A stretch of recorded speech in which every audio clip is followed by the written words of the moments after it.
하루에 뭐 그냥 수도 없이 마시는 스타벅스. 아 땡기네요 또 예. 아침에. 예. 그 스타벅스가 이제 제가 주 초에 스타벅스 투자자의 날, 인베스터 데이에 대한 기대감을 가질 필요가 있다라는 말씀을 드렸었고, 그게 이제 저희 유튜브 영상 올라간 거 업로드 시킨 영상에 보면 이 썸네일에 나와 있어요. 스타벅스 투자자의 날 기대 해가지고 이제 저희 영상이 하나 올라와 있거든요. 아, 저 휴가에 월요일자, 가셨구나. 예, 네네. 월요일자인가요? 하여튼 그때 올라와 있는데. 이제 그 팔로업 차원에서 그럼 투자자의 날 기대하라고 제가 말씀드렸는데 뭐가 있었는지 나왔나? 설명을 안 해드릴 수는 없고 그렇지. 간밤에 한번 보세요. 이게 그래서 제목을 투자자의 날 빵빠르 울린 이거 우리 그냥 흔한 말로는 빵빠레라고 합니다. 근데 팡파르가 표준어예요. 팡파르 울린 프랑스어기 때문에 네네네. 팡파르 울린 스타벅스. 그래서 오케이. 간밤에 주가가 어땠는지 요거 보세요. 요 끄트머리 하늘색 끄트머리 위로 올라가 있죠. 네네네네. 5.5% 올라 5.8%인가요? 아, 올라갔죠. 네. 근데 지금 연간으로 보면 안 좋아요. S&P 500 지수가 17% 빠지는 동안 스타벅스는 20% 맞아. 넘게 빠졌다. 그럼 왜 스타벅스가 이렇게 빠졌을까? 스타벅스의 성장성에 좀 한계가 드러난 거 아닌가라는 것 때문에 사실은 주가가 그동안 좀 빠졌었거든요. 그치. 여기 이제 어제 투자자의 날 여기 무대에 올라가신 여기 머리 허연 분 이분이 이제 그 유명한 하워드 슐츠 지금 이사회 의장 겸 CEO인데 이제 다음 달에 CEO 딱지는 떼고 이사회 의장만 유지하기로 했고요. 옆에 이제 그 미소가 이게 흐뭇한 그러네. 흐뭇한지 좋네. 무흐한지 모르겠으나 미소 짓고 있는 분이 이제 그 네러 시먼이라고 유통업체들이나 그 식품업체에 좀 펩시코에도 있었거든요. 있었는데 아직 이런 커피와 관련된 일은 한 번도 안 해보신 분이긴 해요. 근데 이제 이분하고 이제 손바뀜이 다음 달 예정돼 있고 신규 CEO죠. 무대에서 둘이 이제 이렇게 다정스러운 포즈 한번 취하면서 투자자들한테 이분 믿어주세요. 나보다 잘할 거예요. 뭐 사실 이렇게 하고 지금 내려가긴 했는데 최근에 이제 이 방금 말씀드렸던 스타벅스가 성장에 한계가 온 거 아니냐라고 이제 시장이 우려하는 부분들은 여기 위에 보면 연간 그 EPS예요. 지금 맨 끝에 있는 건 올해 추정치가 포함되어 있는 겁니다. 지금 2020년, 2021년 그 전부터 사실은 2017년부터 가파르게 EPS가 올라갔잖아요. 이 골짜기 한번 보이시죠? 저는 저 골짜기가 스타벅스가 불황을 겪었나? 불황을 겪었었죠. 요때가 성장을 거의 그러니까 신규 그 입점을 거의 안 했어요. 신규 출점을 거의 안 한 상황이었고 요 이후에 요 이후에 이제 가파른 맞아요. 다시 이제 출점 전략을 적극적으로 세우면서 올라가다가 지금 이제 올해 꺾이죠. 예. 그리고 이제 여기 보면 분기별 그러니까 분기별 전년 대비 성장률이에요. 결국은 지금 지난 분기, 2분기 마이너스로 돌아섰죠. 예. 보면 밑에 빨간색이 별로 없죠. 빨간색은 EPS가 마이너스였던 데거든요. 별로 없다가 오랜만에 이제 마이너스로 돌아섰죠. 야, 이거 스타벅스 성장성이 다 한 거 아니야? 근데 이제 사실은 함정이 중국이었죠. 예, 중국 비중이 워낙 높고 미국을 빼면 스타벅스 매출의 전체 1등이 중국 시장이었는데 중국 시장이 코로나 봉쇄로 커피숍 가지 마.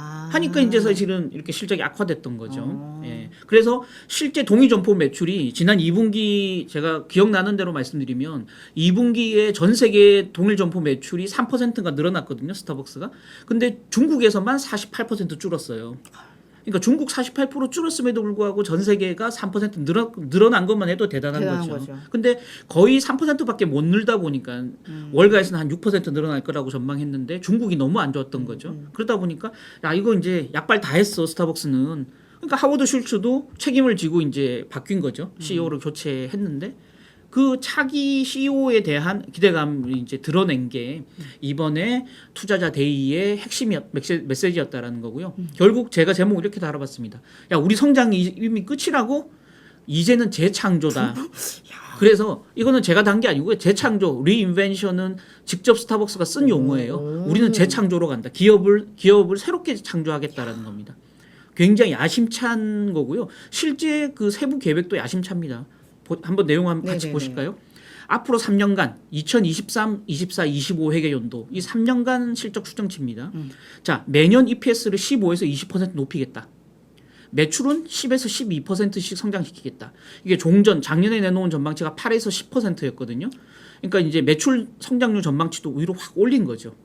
EPS도 10%대였는데 10% 초반이었는데 15에서 20으로 높였고요.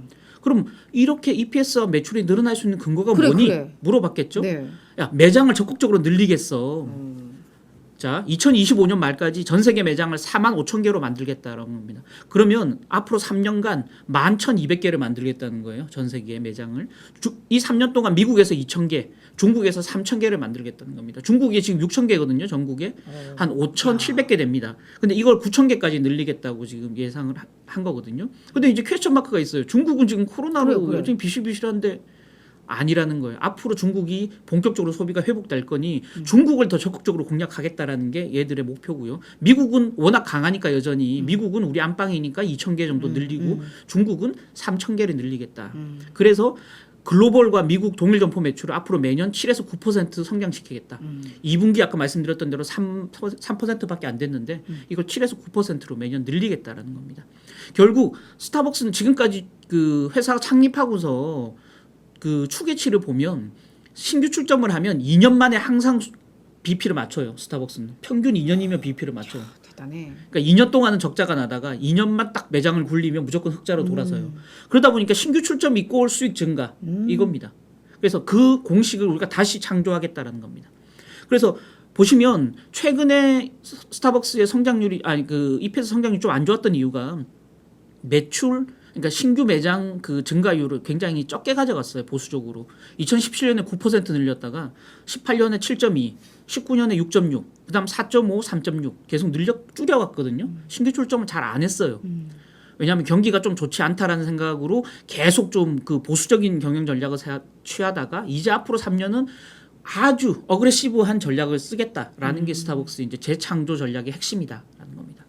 또 돈을 적극적으로 투입하겠다는 거예요. 업무 효율화를 하기 위해서 지금 바리스타들이 뭐 그 평균 임금 올려달라고 난리지 않습니까? 걔네 노조 얘기도 네, 있고. 그러다 보니까 매장 시설 개선에 4억 5천만 달러를 투자하겠다는 겁니다.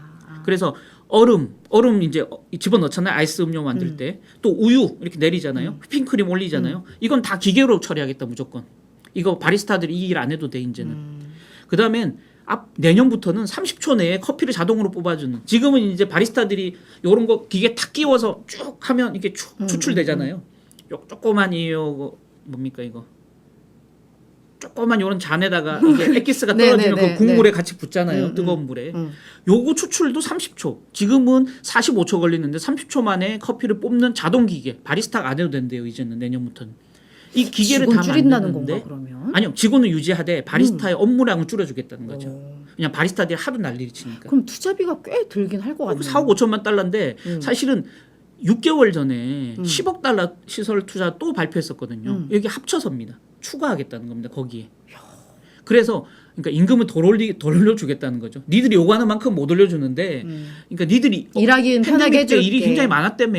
그래서 임금 상승률은 그냥 적정 수준만 유지하되 일을 편하게 해주겠다는 겁니다. 그리고 올 4월에 투자비가 없다고 해서 자사주 취득을 멈췄는데, 이것도 내년 1월부터는 재개하겠다. 좋은 얘기를 많이 했어요. 많이 했네요. 네. 자 보십시오. 요 발표하는 투자자들이 앞에서도 이렇게 시위했어요. 바리스타들. 야 노조 왜 못 만들게 하니? 왜 임금 안 올려주니? 니들 멈춰. 여기 보세요. 여기 팻말이 Stop the war on workers. 야 근로자들하고 싸움 하지 마. 멈춰. 왜 근로자들하고 싸우니? 니네 직원들하고 난리를 쳤죠. 아이고. 그 앞에서 이런 전략들을 발표한 거예요. 야 거기에 대해서 월가는 일단 호평을 내놨습니다. 다만 일부에서는 퀘스천 마크가 좀 달린 측면도 있다. 그래서 내용을 조금 확대해서 내용을 빠르게 제가 전달해 드리고 끝내도록 하겠습니다. 자, 바클레이스 매수 유지했고요. 목표 주가를 96에서 100달러로 상향 조정했습니다. 이 발표가 있자마자 회사가 오히려 다소 신중한 목표를 제시했을 것이다. 그러니까 오히려 이보다 더 좋을 수 있다는 왜냐하면 그러니까 왜 이렇게 얘기했냐면 새로운 CEO가 오면 너무 공격적인 전략을 미리 내놓으면 새 CEO가 부담이 엄청 클 거다. 그래서 의뢰의 CEO가 바뀔 때는 회사는 좀 보수적으로 좀 실적 전망을 낮춰서 내놓는다. 그래야 새 CEO가 그걸 비트할 수 있으니까. 그러니까 CEO를 일부러 고려해서 일부러 보수적으로 짜기 마련이기 때문에 얘들은 공격적으로 지금 성장 전략을 내놨다지만 이거 자체도 보수적일 가능성이 있다라는 거죠. 그래서 앞으로의 성장을 뒷받침해 줄 거다. 이 정도 전망만 봐도 단 인플레이션과 근로자 투자 확대를 너무 많이 한 거기 때문에 EPS 성장이 그렇지. 오히려 제한적일 수 있다. 맞아요. 그러니까 얘가 내놓은 것보다 제한적일 수도 있다. 그러니까 두 가지 요소를 같이 본 거예요. 그러니까 보수적으로 세웠기 때문에 오히려 성장이 더 좋을 수도 있고, 근데 인플레이션이 강하고 여전히 높고 근로자를 위한 투자가 늘었기 때문에 그래. EPS를 갉아먹을 수도 있어. 다만 그건 단기적인 거고 3년치만 보는 거고 그렇지. 장기 투자자라면 이런 모든 밸류에이션에 지지 가능한 또 스타벅스가 가지고 있는 희소성 있는 가치에 그렇지. 투자할 만한 매력이 있다. 주가도 이미 많이 빠져 있기 때문에. 얘네 배당주로도 유명하잖아요. 그렇죠. 또. 예. 그래서 이래저래 매력이 바클레이스는 있어. 사라는 거예요. 오케이. 자, 아까 똑같은 BTIG 매수 의견 냈고요. 목표 주가는 110달러 유지하면서 원래 좀 높았어요. 얘들은. 그래서 유지했고요. 다만 업종 내 토픽으로 바꿨습니다. 예, 그래서 적극적인 해외 전략, 디지털화 전략, 매장 개선 다 인상적이야. 다만 디지털화 전략, 사이렌 시스템은 여기 매장 업무 효율 시스템입니다. 새로운 사이렌 시스템은 아직 좀 실험 단계이기 때문에 여기에 전폭적인 어떤 그 목표 주가 상향 조정을 하기에는 조금 아직은 일러. 좀 더 지켜봐. 이렇게 지금 얘기를 한 겁니다. 자, JP모건 시장 수익률 상회 매수 의견이에요. 유지하면서 목표 주가를 92에서 100달러로 상향 조정했습니다. 아주 공격적인 중국 확대 전략에 매우 놀랐다 우리는. 그렇지. 팬데믹 그렇기 때문에 두 가지 요소가 있습니다. 중국이 워낙 잘 나가기 때문에 스타벅스 내에서 이게 확대 전략 좋아. 그래서 긍정적인 서프라이즈도 되지만 한편으로는 네거티브한 서프라이즈도 있어요. 왜냐하면 아직 중국에서 코로나 사태가 완전 해결됐다고 볼 수 없기 때문에 그건 약간 퀘스천 마크가 있어라고 토를 달았어요. 단서를 달았어요. 자, 또 팬데믹 때 수익 하락 자체가 점포 성장 전략을 억제했기 때문으로 판단하고 있기 때문에 이제 점포 성장 전략을 다시 강하게 가져가는 건 수익 회복하고 연결될 거야라고 긍정적으로 보고 있는 거고요. 장기적 성장세가 입증될 경우 투자자 우려도 해소되면서 주가는 더 상승할 수 있어 긍정적으로 보고 있는 거고요. 크레딧 스위스 매수 유지하면서 목표 주가 103달러 그대로 유지했습니다. 투자자 기대를 넘어서는 성장 전략 또 현 경제 여건을 감안하면 굉장히 공격적인 성장 전략인데 의미 있다. 특히나 이런 목표를 달성하게 될 경우에는 회사가 주가가 의미 있는 성장할 수 있는 기회를 제공해 줄 수 있다. 특히나 여기는 이렇게 얘기했어요. 최근에 뜨거운 음료보다 아이스 음료가 잘 팔린다는 거예요. 스타벅스가. 또 수익성도 높아요. 가격이 더 비싸죠. 그러다 보니까 뜨거운 커피는 집에서 대부분 내려서 먹거나 해서 맛을 비슷하게 내서 그걸로 대체한다는 거예요. 그래서 뜨거운 커피를 많이 파는 커피 브랜드들은 수익이 안 좋아지고 있다는 거예요. 근데 스타벅스는 차가운 음료에 지금 주력하고 있기 때문에 차가운 음료는 집에서 흉내를 못 낸다는 거예요. 개인적으로 못 만든다는 거야. 프라푸치노를 집에서 어떻게 만들 거예요? 그렇지. 그렇기 때문에 수익성은 점점 좋아진다고 판단했고요. 또 다른 커피 브랜드보다도 젊고 고소득 고객이 굉장히 많기 때문에 수익성이 여전히 좋고 로열티가 높다라고 보고 있는 겁니다. 자, 웨드부시 중립이에요. 상대적으로 좀 안 좋게 보지만 목표 주가는 92달러로 상향 조정했습니다. 여기는 약간 퀘스천 마크를 달았어요. 아까 제가 얘기했던 거랑 비슷한데요. 중국 내 영업 환경이 아직 좋아졌다고 말하기엔 좀 불확실한데 회사는 매장을 이렇게 가파르게 늘린다고 한 걸 보면 너무 낙관적으로 보고 있는 거 아니야? 이렇게 지금 퀘스천 마크를 달았고요. 네. EPS 전망 많이 높인 것처럼 보이지만 올해 실적이 낮아졌기 때문에 기저효과가 좀 작용한 거야. 그래서 회사가 EPS 높인 건 인정해. 전망 확실히 높인 건 인정하는데 너무 높게 볼 필요는 없어. 이렇게 얘기한 거고요. 다만 지금 사이렌 시스템 아직은 테스트 단계지만 새로운 업무 효율 시스템이 정착이 돼서 서비스 속도가 굉장히 빨라진다면 이거 완전히 업계 게임 체인저가 될 수 있어. 그럼 사이렌 시스템이 잘 정착하는지를 보고 주식을 사라. 이렇게 지금 의견을 낸 거예요. 아직은 중립을 유지했다라는 거죠. 예.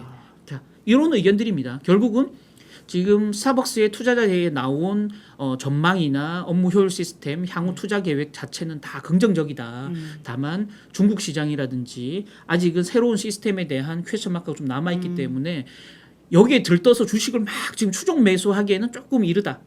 예, 그러나 좋게는 좀 바라보자. 이런 결과입니다. 그래서 네. 스타벅스 저는 개인적으로 굉장히 좋아하는. 근데 진짜 스타벅스는 경쟁력이 있다고 생각하는 게 아무리 뭐 경기 침체다, 뭐 인플레가 난리다, 뭐 얘네가 제품 가격 올렸다 해도 가보면 자리가 없잖아요. 그렇죠. 바로 붙어 있는 스벅이 있어도 다 사람이 꽉꽉 맞습니다. 차 있어요. 저희도 1층에 있잖아요. 그러니까, 수박이. 그게 아까 전에 얘기했듯이 젊고 고소득층의 고객들이 많아서 네. 별로 이렇게 영향을 받지 않는. 맞아요. 거기에서 맞아요. 이제 배당도 많이 주고 뭐 이런 기업이라면 뭐 중장기 관점에서는 그 목록에 한번 또 관심 갖고 맞습니다. 볼 필요도 있을 것 같다라는 생각이 좀 듭니다.